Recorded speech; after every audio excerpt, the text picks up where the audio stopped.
యువతిపై లైంగిక వేధింపులు చేయడమే కాక అసభ్య పదజాలంతో పలుమార్లు దూషించాడని, ప్రైవేట్ పార్ట్ తాకుతూ అవమానించారని ఫిర్యాదు చేసింది. ప్రసాద్ బెహ్రాపై 75 క్లాస్ 2, 79, 351 క్లాస్ 2 BNS సెక్షన్ కింద కేసు నమోదు చేశారు పోలీసులు. బాధితురాలు ఫిర్యాదుతో పోలీసులు బెహ్రాను అరెస్టు చేసి కోర్టులో హాజరుపరిచారు. అనంతరం రిమాండ్కు తరలించారు. అయితే యూట్యూబర్ బెహ్రా రీసెంట్ గా రిలీజ్ అయిన కమిటీ కుర్రాలు సినిమాతో నటుడిగా గుర్తింపు తెచ్చుకున్నారు.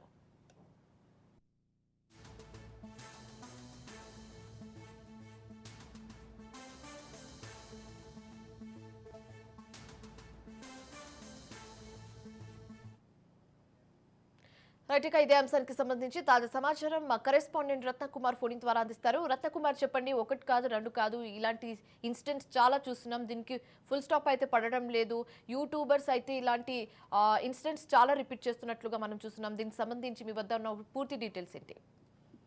ఇటీవల కాలంలో వరుసగా యూట్యూబర్లు ఇలా జైలు పాలవడానికి సంబంధించినటువంటి ఘటనలు అనేవి ఎక్కువ అవుతూనే ఉన్నాయి. ఇది ఇప్పుడు ఒకసారిగా ఇది ఒక కొనసాగింపనే చెప్పుకోవాలి. ఇప్పుడు తాజాగా ప్రముఖ యూట్యూబర్ ప్రసాద్ బెహ్రాను పోలీసులు అరెస్ట్ చేసి రిమాండ్ కు తరలించారు.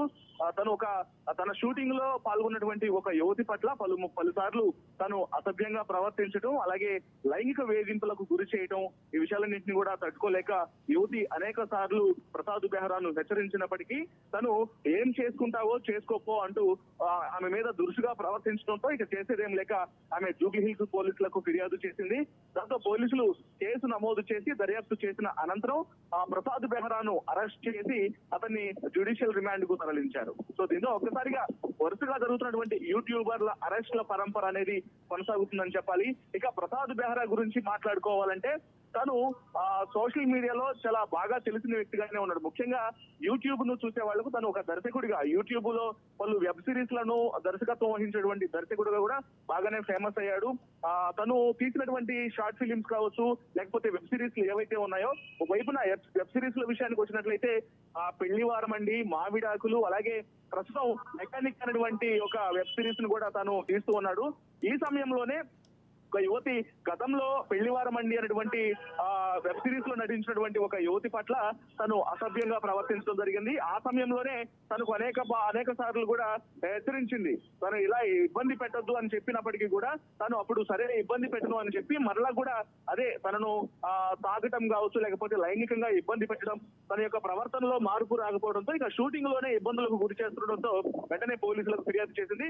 పోలీసులు పలు సెక్షన్ల కింద కేసు నమోదు చేసి కోర్టులో హాజరుపరిచి రిమాండ్ కు తరలించారు. అయితే ఇక ప్రసాద్ కేవలం ఈ వెబ్ సిరీస్ లు, సోషల్ మీడియాకు సంబంధించిన షార్ట్ ఫిలిమ్స్ ఇవి మాత్రమే కాకుండా కొత్తగా ఇటు వెండితెర మీద కూడా తెరంగేట్రం చేయడం జరిగింది. ఇటీవల కాలంలో ఇటు కొణిదెల నిహారిక నిర్మాతగా వచ్చినటువంటి ఆ కమిటీ కుర్రాళ్ళు సినిమాలో తను ఒక కీలక పాత్రను కూడా పోషించాడు. ఆ సినిమాతో తను నటుడిగా కూడా మంచి గుర్తింపే తెచ్చుకున్నాడు. సో అలాంటి వ్యక్తి ఇప్పుడు ఒక్కసారిగా అరెస్ట్ అవడం, జైలుకి ఇవ్వడానికి సంబంధించి కూడా వరుసగా ఏ రకంగా యూట్యూబర్లు యువతుల మీద ప్రవర్తిస్తున్నటువంటి, వాళ్ళని ఇబ్బంది పెడుతున్నటువంటి తీరు అనేది ఇది ఒక కొనసాగింపులాగా చెప్పుకోవాలి. మొత్తానికి ఈ యొక్క అంశం అనేది యూట్యూబర్లు ప్రవర్తిస్తున్నటువంటి ప్రవర్తనకు సంబంధించి కూడా ఇది ఒక కంటిన్యూటీగా మారిపోయినటువంటి సిచ్యువేషన్. రైట్ రత్నకుమార్, అయితే తన మీద పెట్టిన కేసులకు సంబంధించి ఒకవేళ తను చేసిన తప్పుల్ని ఒప్పుకుంటే నెక్స్ట్ ఏం జరిగే అవకాశాలు ఎక్కువగా కనిపిస్తున్నాయి? ఖచ్చితంగా ఇప్పటికే పోలీసులు ప్రాథమిక దర్యాప్తులో ఇప్పుడు ప్రైమరీ ఇన్వెస్టిగేషన్ చేసిన తర్వాత వన్స్ కేసు నమోదు చేసి, ముఖ్యంగా 351 సెక్షన్ కావచ్చు, లేకపోతే 72 నూతనంగా వచ్చినటువంటి BNS యాక్ట్ ప్రకారం కేసులు నమోదు చేసి కేసులు దర్యాప్తు చేసిన అనంతరం, ఎంక్వైరీ చేసిన అనంతరం ఇవన్నీ కూడా రుజువైన పిదపనే ఈ రకంగా తన మీద చర్యలు తీసుకోవడం జరుగుతుంది. కాబట్టి ఇప్పుడు ఒకవైపున వారి యొక్క లాయర్లు కూడా మరోవైపు బెయిల్ పిటిషన్ కూడా మూవ్ చేసినటువంటి అవకాశాలు కనిపిస్తున్నాయి. వాస్తవానికి గతంలో ప్రసాద్ బెహ్రాకు సంబంధించి ఇవి తొలిసారిగా నమోదైనటువంటి అంశాలు. గతంలో ఎటువంటి ప్రీవియస్ హిస్టరీ అనేది మనకు అందుతున్నటువంటి సమాచారాన్ని బట్టి ప్రీవియస్ హిస్టరీ లేదు. సో ఈ మొదటిసారి ఆ కేసు నమోదు అవడం, తన మీద ఒక్కసారిగా జ్యుడిషియల్ రిమాండ్ అవడం అనేది కూడా కొంత షాకింగ్ గా మారిందని చెప్పాలి. Right, thanks for the updates Ratnakumar.